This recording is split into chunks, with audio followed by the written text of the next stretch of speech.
안녕하십니까. 2023년 3월 1일 최병무의 팩트 시작하겠습니다. 자, 2월 27일에 이재명 민주당 대표에 대한 체포동의안이 부결됐지만 결과가 중요하죠.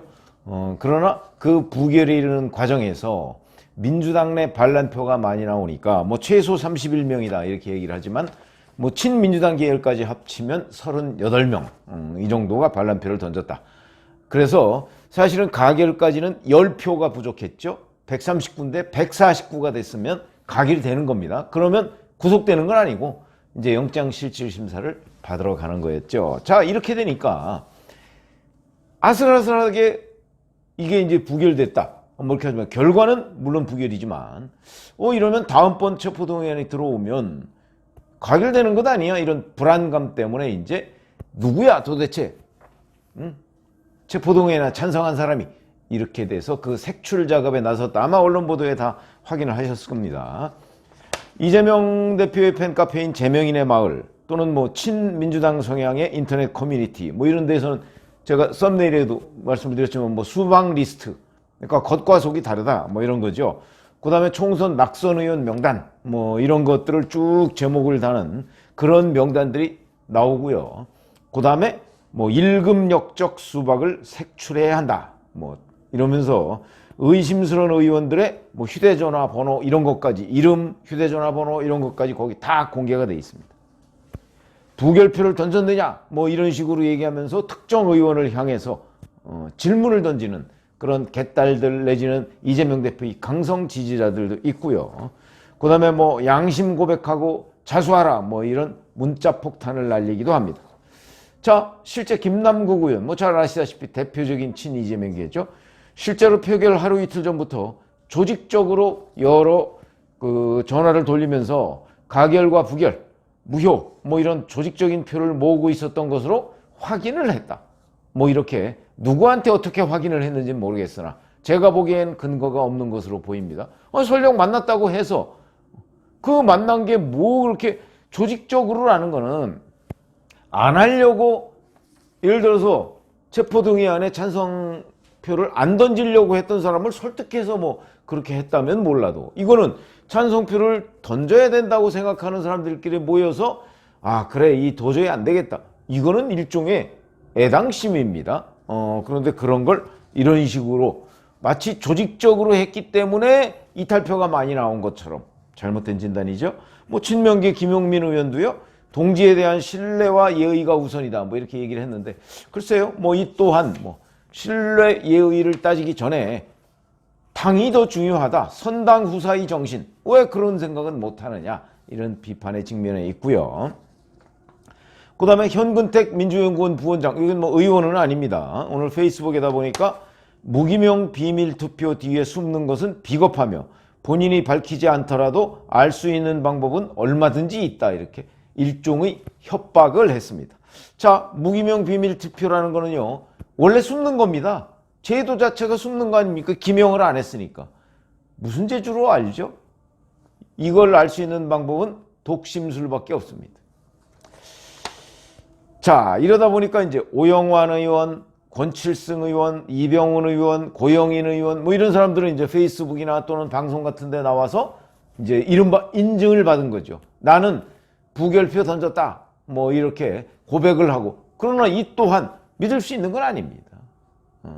그런 점에서 본다면 일종의 광풍이 지금 민주당을 덮치고 있다. 이런 가운데 오늘 보니까 여기 역시 친명계 의원이죠. 안민석 의원은 CBS 라디오에 나와서 이재명 대표 판단이 중요하겠지만 이건 당원들에게 물어봐야 되는 것이다. 그래서 제가 왜 서른 의원과 이재명 대표가 만났을 때 이재명 대표가 서른 의원한테 어떠한 제안을 했고 그때 서른 의원이 만나고 나와서 의원총회에서 아마 부결이 되고 나면 이재명 대표가 어떤 액션이 있을 것이다 라고 한 게 혹시 전당원 투표와 같은 재신임 아니냐 이런 걸 한번 분석을 해드린 적이 있었는데 아직까지는 그게 없는데 안민석 의원이 바로 그 전당원 투표를 거론하고 나왔습니다.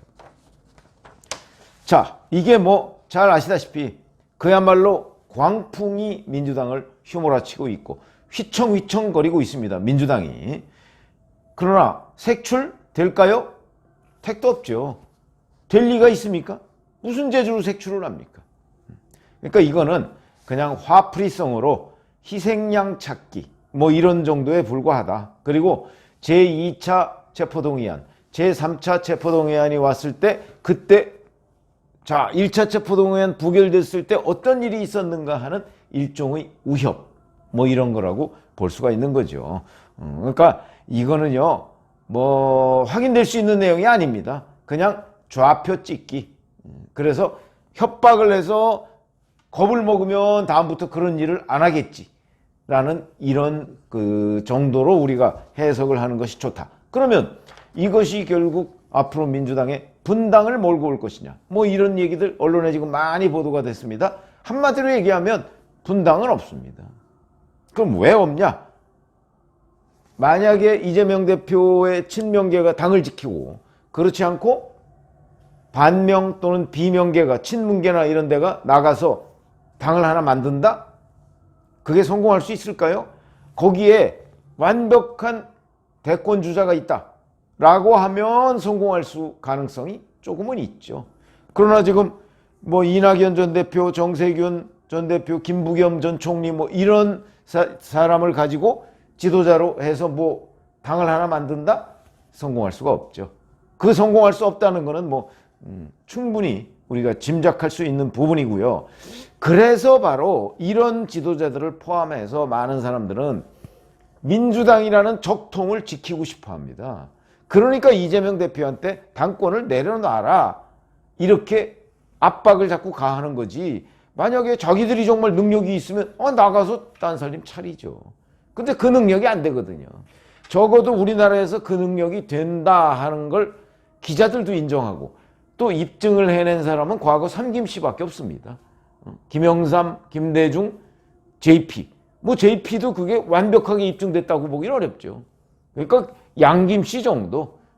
그러니까 영남 중에서도 PK, 그 다음에 호남을 바탕으로 한 이 정치 세력.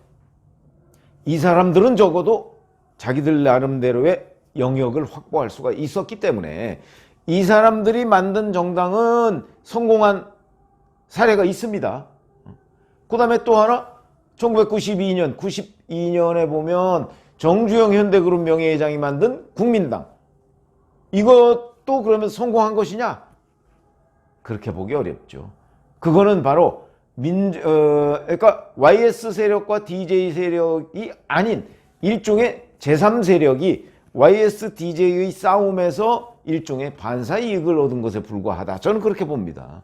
그런 관점에서 본다면 분당이라는 것은 분당을 해 나가서 누군가를 지도자로 세워서 그 사람이 힘을 발휘하고 거기에 따라간 사람이 금배지를 달 수 있어야 분당이 되는 건데 지금 민주당은 그렇게 되지 않는다. 그런 점에서 본다면 이재명 대표를 끌어내리고 그 자리를 차지하려고 하는 그 싸움은 굉장히 치열하게 전개가 되겠지만 그러나 자기들이 나가서 딴살림을 차리는 것은 불가능하다.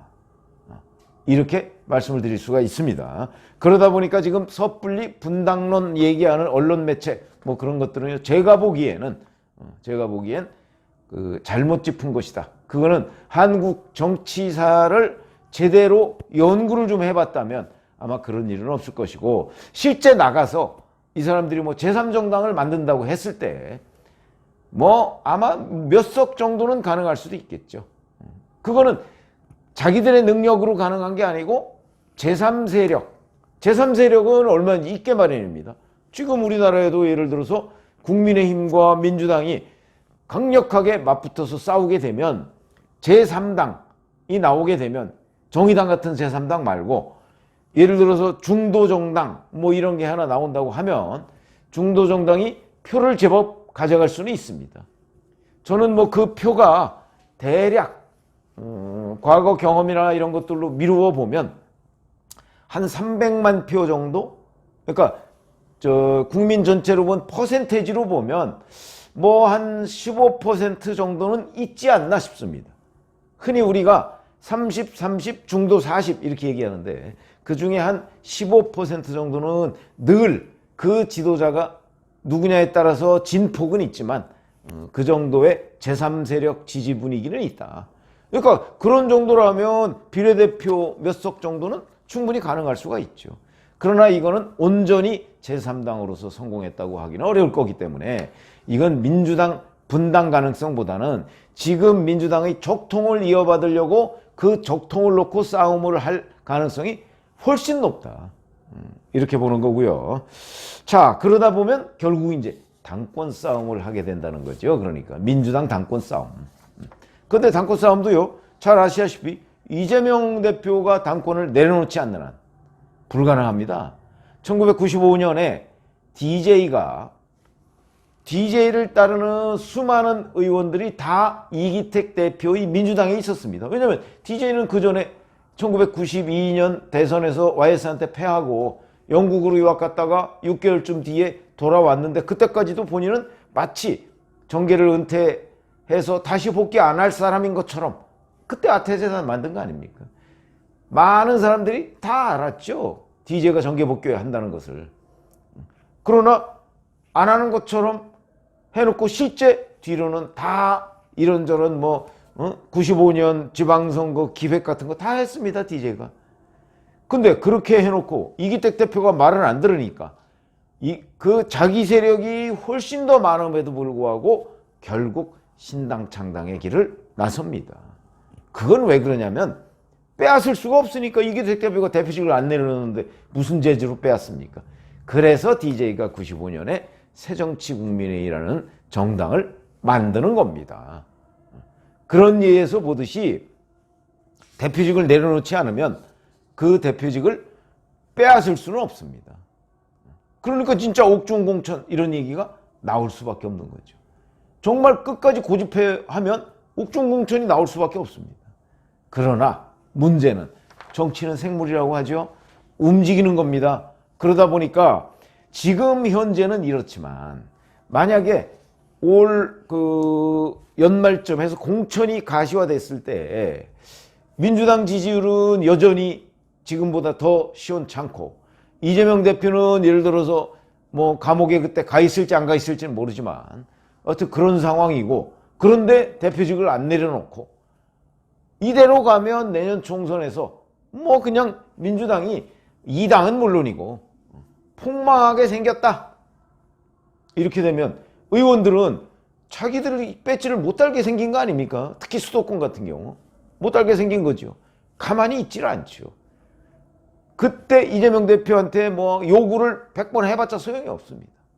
자, 이렇게 되면 민주당이라는 이제 적통 자체가 흔들릴 가능성이 대단히 높은 거죠. 그렇게 되면 예를 들어서 그때는 무슨 변화가 생길 가능성이 있습니다. 그때는 제가 늘 말씀드리지만 과거에는 원탁회의라는 게 있었죠.